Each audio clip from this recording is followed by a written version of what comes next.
Muslims were the first people to start enslaving carbonated people. That was one of the things. We'll enslave you in a minute. So when I'm finding out that these people were the first people to enslave my ancestors, and we are our ancestors, we'll enslave I've you got in a to ask minute. myself, what we really doing?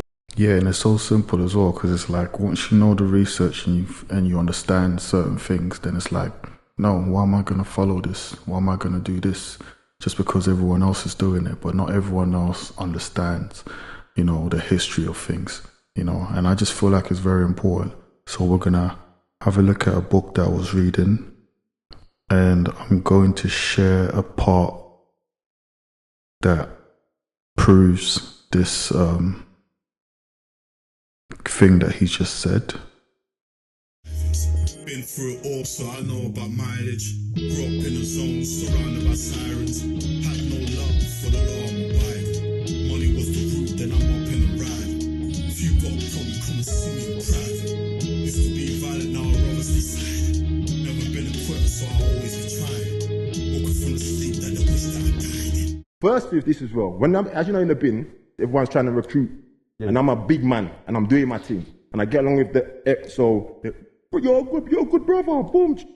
Now, the reason why I just chose to take my shahada, and I was practicing doing my thing on the deen for like about 2 years, and much like when I was in prison in Grenada, I was a Jehovah's Witness them time, studying Bible bashing, and what it does is there's a lot of knowledge and things to be taken from the good books. But then what I find is that I like to ask certain questions. And then when you ask questions, people don't like you asking questions. And I find that if people can't answer questions, there's something wrong. I'm a man, I'm always on a journey. I'm trying to always perfect myself. So I never get to one level and think I'm stopping there. There's always more to learn and more to know. And because I'm always finding out bare thing. Yeah. So yeah, it's always good to like learn in it and read these books and that, but that's why it's always good to have a relationship, build your relationship with God first before you start diving into all these books. Because otherwise you're just going to end up going down a serious rabbit hole, you know, and losing yourself. So it's just very important to have a strong foundation, you know, in God's word, in the Bible first. Then I'm finding out that things I'm learning, certain religions ain't practicing it. Because like, for example, Dr. Sebi saved lives, cured people from AIDS, cancer, sickle cell diabetes, all of these things. He cured them. It's gone. And he did it by stopping people from eating meat and dairy and them. So then if I see religions are telling people to eat meat and doing stuff that I know is against life, then it makes me question what am I actually doing here. Then the next thing what I find as well is religion. With a lot of religious people, it's all about pretend, because they're saying they're doing certain things to keep up with their group, but then behind closed doors they're doing everything that they shouldn't. And then they go to their building once a week and think they cleanse themselves. Whereas me, from the time I'm spiritual, I live that way. So I carry myself in a certain way because that's how I live, because it's correct for me, not because I'm trying to be like P's and Q's for different people and whatever. Do you know what I'm trying to say? So I respect any religion, I respect them, but I don't follow none of them, because I don't follow no man. Because what I find with what... That's another thing. A lot of people, they think that they can, just because people are not seeing what they're doing, you know, in their spare time behind closed doors and all that, they think they could fool God, but you can't fool God. Do you get what I'm saying? He sees everything. So you're only fooling yourself at the end of the day. And if you're going to do this whole faith thing, go down this path, then you got to do it, be for real. Do you get it? God sees your efforts and things like that. You know, that's why you have grace. But, you know, like, we got to really stop with all this facade, you know. And that's just one thing that a lot of us, we don't like about religion, innit? Those sort of people that just try and put out a certain type of image, you know, in public, you know, and in these buildings, but within them, inside, they're rotten, you know, they're very rotten inside. Because what I find with what religion does as well, I've got a direct link to the Almighty, because the Almighty is inside me. When I meditate, I go inside to find the Almighty. No religion don't teach you that. Every religion teaches you to go look outside yourself and put some man between God that you got to talk to first. And for me now, that's a bit mad. Making this a man so for no that's reason. why I don't do none of the religion no more. But the reason why I got to that is because I've been part of every religion, and because I'm a man who actually does things part of properly, every religion is confused. I get involved and learn everything and ask questions. And then when my questions can't be answered, that's when I'm saying, well, what am I really doing? I'm just going to just follow something because everyone else is saying I should follow it. And then if you start finding out the real shit, Muslims were the first people to start enslaving carbonated people. That was one of the things. We'll enslave you in a minute. So when I'm finding out that these people were the first people to enslave my ancestors, and we are our ancestors, I've got to ask myself, what are we really doing here? It's very important that people need to really start having a look into these things that they're joining, you know, the faith, the religion, whatever. You know, it's always good to study, you know, for yourself. Do you get what I'm saying? Take that time to study for yourself so you're able to teach your family and, you know, your siblings and your children and things like that. Most importantly, you're able to teach your children. There's a lot of people out there, they're just jumping into these different religions and they're not even understanding where it all began. Do you get it? They're not understanding, they don't know the history, they just jump into it. And it's very important, you know, because someone like him, he'll be saying something and it's going over their heads because they just don't understand it. And it's very important for us to know these things. So we're going to have a look at one of the things that he mentioned about how he said how obviously Muslims were they sold the melanated people, you know, the carbonated people, the black people, the Africans and that. So we're going to have a look at that.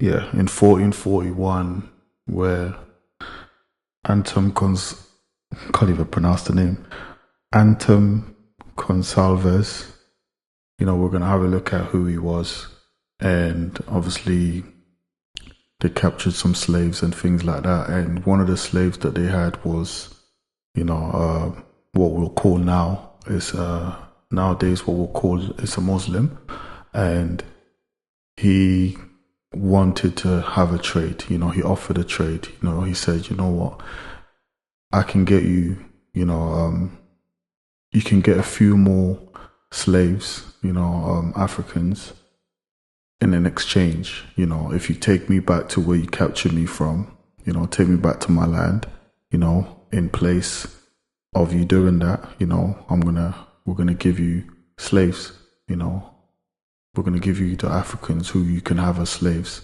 you know. So basically, he wanted to make an exchange, you know, for himself, you know, to be free.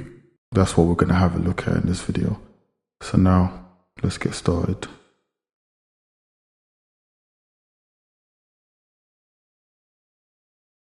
Right, Anton Gonsalves was a 15th century Portuguese explorer and ship captain under Prince Henry, you know, Henry the Navigator, known for initiating the Portuguese slave trade in West Africa.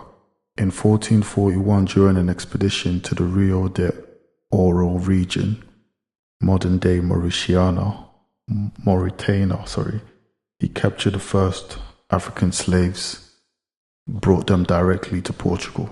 So let's have a look at where Rio de Oro is. It's in the West Africa. So his initial mission in 1441, as a young chamberlain to Prince Henry, he was sent with a single caravel to fetch cargo, primarily seal skins and oil. First captives, seeking to impress Prince Harry, Gonsalves captured 3 individual Berbers, you know, and a woman, rather than just taking sea wolf skins, as detailed in the Chronicle of the Discovery and Conquest of Guinea. So yes, basically, this is just general information online, but obviously, so that they're not gonna give you exactly what was going on. So we're gonna look at the general information, have a read through it, and then I'm also gonna provide you with an actual an actual biography of what went on, you know, from the writers, from the travelers themselves, from the captains themselves who actually did the capturing. So we're going to have a look at both, and obviously from the biography you get more, you know, detail and more information on what really happen, helps you, paint that picture of vividly of what really what was going on in those years where that we're going to speak about. The first ransom. Later in the same voyage, Gonsalves returned one of his captives in exchange for gold dust and additional black captives, a transaction known as the first ransom. So that's what we're going to have a look at. Collaboration with Nuno Tristão. He was later joined by fellow explorer Nuno Tristão, and together they continued raiding the expedition, marking the beginning of organized European slave raids on the African coast, as discussed in this analysis of the first slave ransom. Right, historical significance. His 1441 raid is often cited as the starting point of the African chattel slave trade in Western Europe. Okay, cool. Gonsalves. I'm just going to read the parts where I've underlined. That's the most important bit for this video. West Africa. After he had filled his small vessel with sealskins, Gonsalves, on his own initiative, decided to capture some Africans to return to Portugal. With 9 of his crewmen, Gonsalves captured a tribesman and a black woman who was working as a servant for the group. An alternate record shows that Gonsalves had captured a chief and 2 of his subjects who were fishing in an area claimed by Portugal. The chief then offered more slaves for his freedom, which is what we're going to have a look at. Gonsalves accepted the offer. This is just a brief description of his biography. Now, I just want us to look at this name, remember this name here, because this is the person that we're going to be focusing on. Adahu. So for the sake of the name to make sense, I'm just going to read that sentence. By this time, Tristão had arrived at the same place, and the 2 crews joined together for another capturing trip.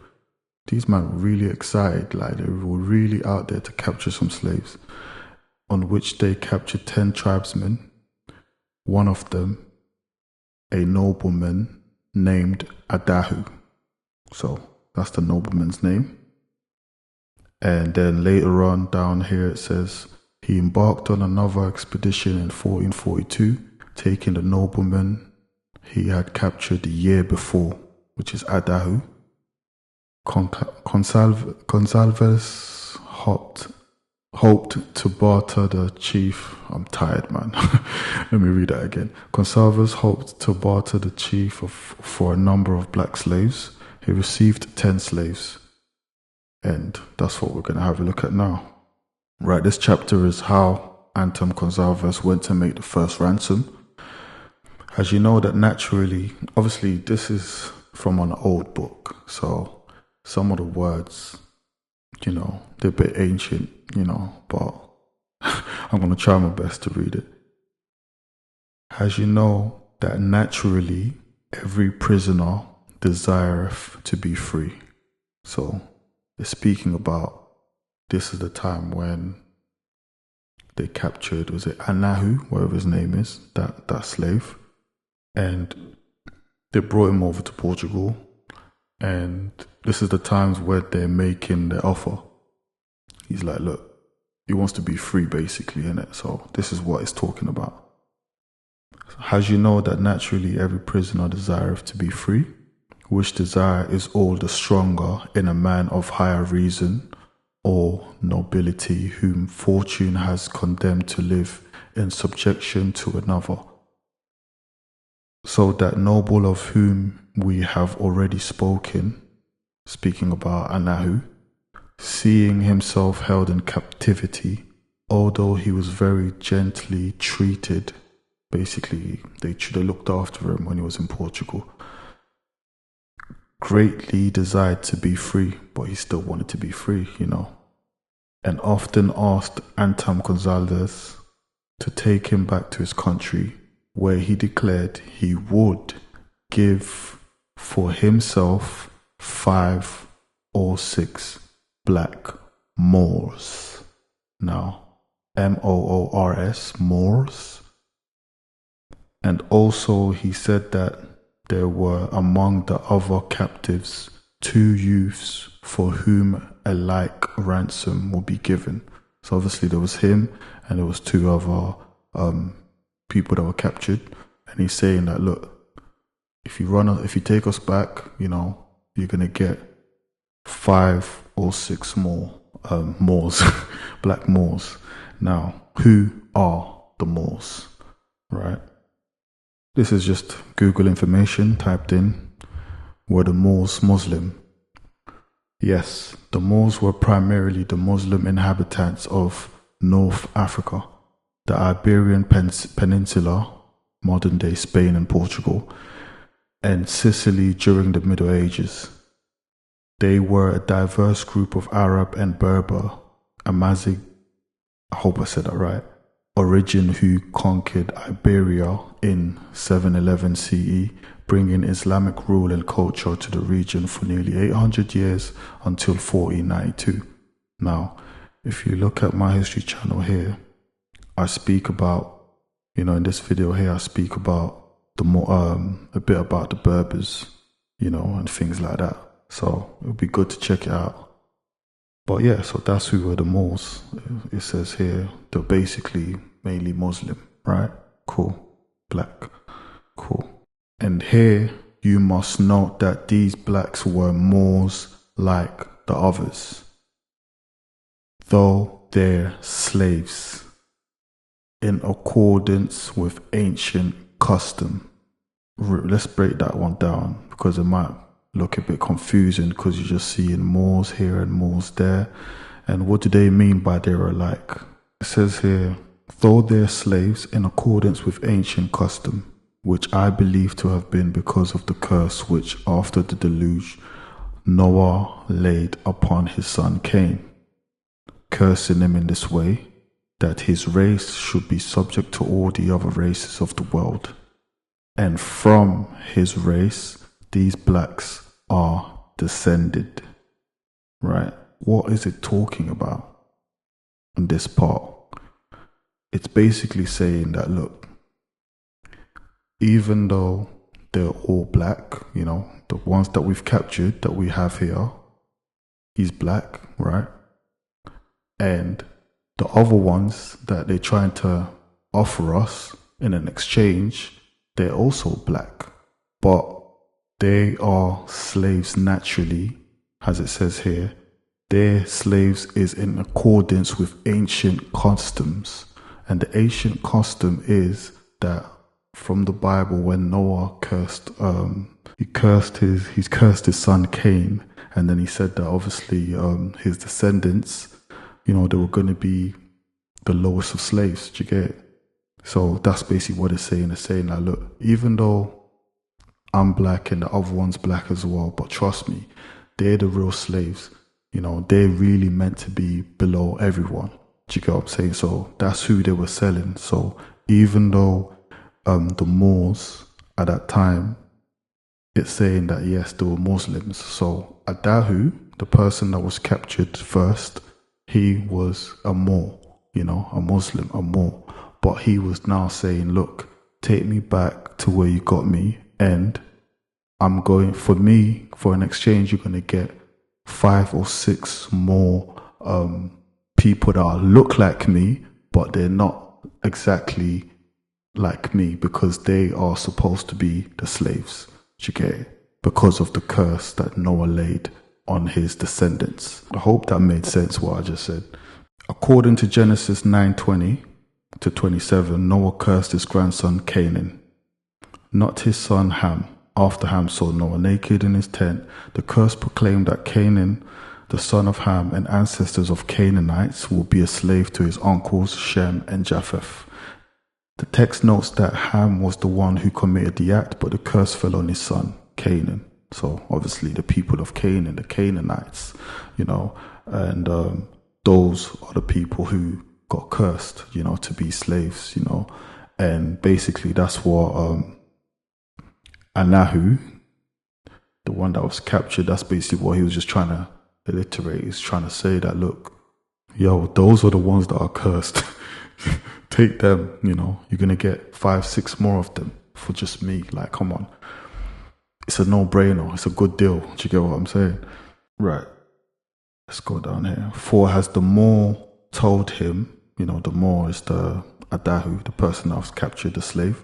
4 has the more told him the least they would give for them will be 10 mores, and it was better to save 10 souls than 3. You know, these people are evil. They're looking at it as they're saving the souls, you know, for the sake of religion at that time. They're looking at it as they're doing, you know, they're doing the work of Christ. Evil.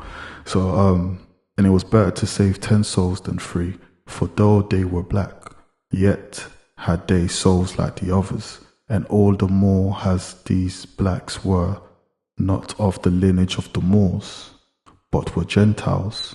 So he's basically just saying, look, they're all black, but these ones here, they're cursed, innit? They're not the same as the Muslims, the Moors, you know. So let's it's a good deal.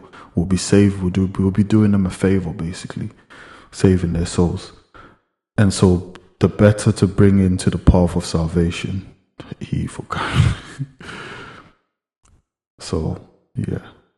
Right, and Anton Gonsalves received so basically, he ended up taking the offer, and, you know, they went and made the transaction. Now, here it says, and Anton Gonsalves received for his 2 captives 10 blacks, male and female, from various countries.